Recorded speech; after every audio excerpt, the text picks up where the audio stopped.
हरे कृष्णा। नवरात्रि के पावन दिन चल रहे हैं। ये समय है देवी दुर्गा की उपासना और आराधना करने का।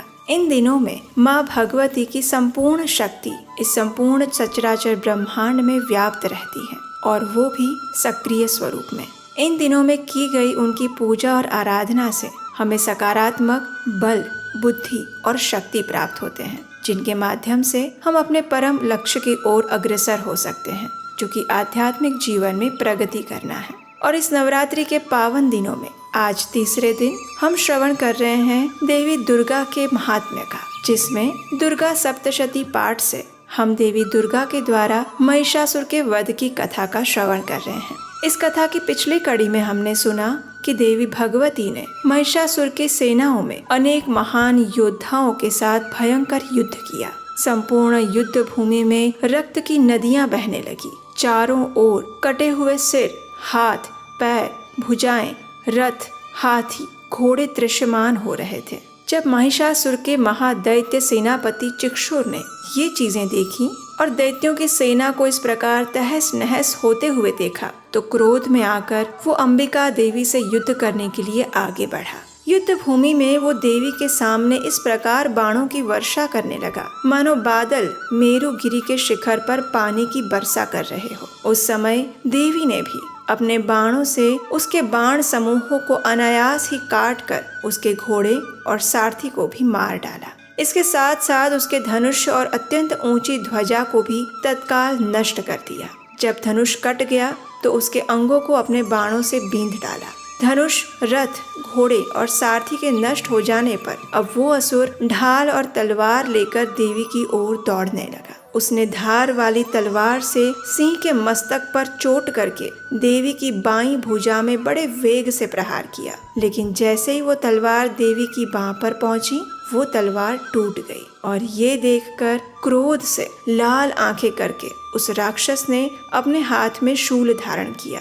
इस शूल को उसने भगवती भद्रकाली के ऊपर चलाया और वो शूल आकाश से गिरते हुए सूर्य मंडल की भांति अपने तेज से प्रज्वलित हो गया। अपनी ओर उस शूल को आते हुए देख देवी ने भी अपने शूल का प्रहार किया और उससे राक्षस के उस शूल के अनेकों टुकड़े हो गए। इतना ही नहीं, महादैत्य चिक्षुर को अपने प्राणों से भी हाथ धोने पड़े। उसका उसी समय वध हो गया। महिषासुर के सेनापति उस महापराक्रमी चिक्षुर के वध हो जाने के बाद देवताओं को पीड़ा देने वाला चामर हाथी पर चढ़कर आया। उसने भी देवी के साथ युद्ध करने के लिए पूर्ण शक्ति से उस पर प्रहार किया, किंतु जगदम्बा ने उसे अपने हुंकार मात्र से उसे निष्प्रभाव करके तत्काल भूमि पर गिरा दिया। जब चामर ने देखा कि उसकी शक्ति टूटकर नीचे गिर गई है, तो अब उसने शूल चलाया, लेकिन देवी ने उसे भी अपने बाणों द्वारा काट डाला। इतने में देवी का सिंह उछलकर हाथी के मस्तक पर चढ़ बैठा और उस दैत्य के साथ अनेक प्रकार से बाहु युद्ध करने लगा। वे दोनों ही लड़ते लड़ते हाथी से पृथ्वी पर आ गए और अत्यंत क्रोध में भरकर एक दूसरे पर बड़े भयंकर प्रहार करते हुए युद्ध करने लगे। उसके बाद देवी का सिंह बड़े वेग से आकाश की ओर उछला और धरती पर गिरते समय उसने पंजों की मार से चामर का सिर धड़ से अलग कर दिया। चामर की भांति उदग्र भी शीला और वृक्ष आदि की मार खाकर रणभूमि में देवी के हाथों से मारा गया। कराल भी दांतों, मुक्कों और थप्पड़ों की चोट से धराशायी हो गया। अत्यंत क्रोधायमान देवी ने गदा के प्रहार से उद्धत का भी नाश कर दिया। भिंदीपाल से बाष्कल को और बाणों से ताम्र तथा अंधक को देवी ने मौत के घाट उतार दिया। 3 नेत्रों वाली उस परमेश्वरी देवी ने त्रिशूल के द्वारा उग्रास्य, उग्रवीर और महाहनु नामक दैत्यों को भी मार डाला। अपनी तीक्ष्ण तलवार से बिडाल के मस्तक को धड़ से अलग कर दिया। दुर्धर और दुर्मुख इन दोनों का भी बाणों से यमलोक गमन करवा दिया और इस प्रकार अपनी सेना को अपने आंखों के समक्ष संहार होता हुआ देखकर महिषासुर ने भैंसे का रूप धारण किया और देवी के गणों को त्रास देना आरंभ कर दिया। वो किसी को अपने थुथुन से मारकर, किन्हीं के ऊपर अपने खुरों का प्रहार करके, किसी किसी को पूंछ से चोट पहुंचाकर, किसी को सींगों से विदीर्ण करके, कुछ गणों को वेग से तो किसी को सिंहनाद से, किसी को अपने निश्वास रूपी वायु के झोंके से धराशायी करने लगा। और इस प्रकार गणों की सेना को गिराने के बाद अब वो महिषासुर महादेवी के सिंह को मारने के लिए झपट पड़ा और ये देखकर जगदम्बा को बहुत क्रोध आया। दूसरी ओर महिषासुर भी क्रोध में आकर धरती को अपने खुरों से खोद रहा था और अपने सींगों से ऊंचे ऊंचे पर्वतों को उठाकर फेंकने और गर्जन करने लगा था। उसके वेग से चक्कर देने के कारण पृथ्वी क्षुब्ध होकर फटने लगी थी। उसकी पूंछ से टकराते हुए समुद्र सभी ओर से धरती को डुबोने लगे थे। उसके श्वास की प्रचंड वायु के कारण सैकड़ों पर्वत आकाश से गिरने लगे थे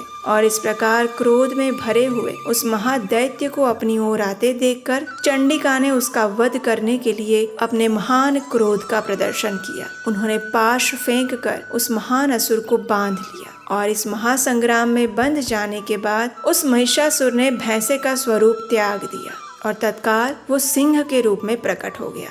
उस सिंह की अवस्था में जैसे ही देवी जगदम्बा ने उसका मस्तक काटने के लिए प्रयास किया, त्यों ही वो खड्गधारी पुरुष के रूप में आ गया। तो देवी ने तुरंत ही बाणों की वर्षा करके ढाल और तलवार के साथ उस पुरुष को बींध डाला। इतने में वो महान गजराज के रूप में आ गया। अपनी सूंड से देवी के विशाल सींग को खींचने और गर्जन करने लगा। इस प्रकार जब वो खींच रहा था तो देवी ने अपने तलवार से उसकी सूंड काट डाली। तब उस महादैत्य ने पुनः भैंसे का शरीर धारण किया और पहले की ही भांति प्राणियों सहित तीनों लोकों को व्याकुल करने लगा। अब ये देखकर जगत माता अत्यंत क्रोध में आ गई और बारंबार उत्तम मधु का पान करने और लाल आंखें करके हंसने लगी। उधर वो बल और पराक्रम के मद से उन्मत्त हुआ राक्षस गर्जना करने लगा। अपने सींगों से चंडी के ऊपर पर्वतों को फेंकने लगा और उस समय देवी अपने बाणों के समूह से उन फेंके हुए पर्वतों को चूर्ण करती हुई बोली, अरे ओ मूर्ख, मैं जब तक मधु पीती हूँ तब तक तू क्षण भर के लिए खूब गर्जना कर ले। मेरे हाथ से यहीं तेरी मृत्यु हो जाने पर अब शीघ्र ही देवता भी गर्जन करेंगे। इस प्रकार कहकर देवी उछली और उस महादैत्य के ऊपर चढ़ गई। फिर अपने पैर से उसे दबाकर उन्होंने शूल से उसके कंठ में आघात किया। उनके पैर से दबा होने पर भी महिषासुर अपने मुख से अभी आधे शरीर से ही वो बाहर निकलने पाया था कि देवी ने अपने प्रभाव से उसे रोक दिया। आधा निकला होने पर भी वो महादैत्य देवी से युद्ध करने लगा और तब देवी ने बहुत बड़ी तलवार से उसका मस्तक काट गिराया और फिर हाहाकार करती हुई समग्र दैत्यों की सारी सेना भाग गई और सभी देवतागण अत्यंत प्रसन्न हो गए। देवताओं ने दिव्य महर्षियों के साथ मिलकर दुर्गा देवी का स्तवन किया। गंधर्व सब गाने लगे और अप्सराएं नृत्य करने लगी। देवताओं ने आकाश से पुष्प वृष्टि की और इस प्रकार देवी भगवती ने अत्यंत पराक्रमी महिषासुर का वध कर दिया। लेकिन देवी जगदम्बा का ये युद्ध अभी यहाँ समाप्त नहीं हुआ था। अभी कुछ और भी ऐसे असुर थे जो उनकी प्रतीक्षा कर रहे थे और वो कौन थे ये जानेंगे हम इसी नवरात्रि कथा श्रृंखला की अगली कड़ी में। उसे सुनने के लिए याद से आपके अपने इस चैनल को सब्सक्राइब कर लीजिए, नोटिफिकेशन ऑन कर लीजिए ताकि आपको आने वाले दिन की कथा भी सरलता से मिल जाए। और हम आपसे मिलेंगे बहुत जल्द इसी कथा श्रृंखला की आगे की कड़ी के साथ। हरे कृष्णा।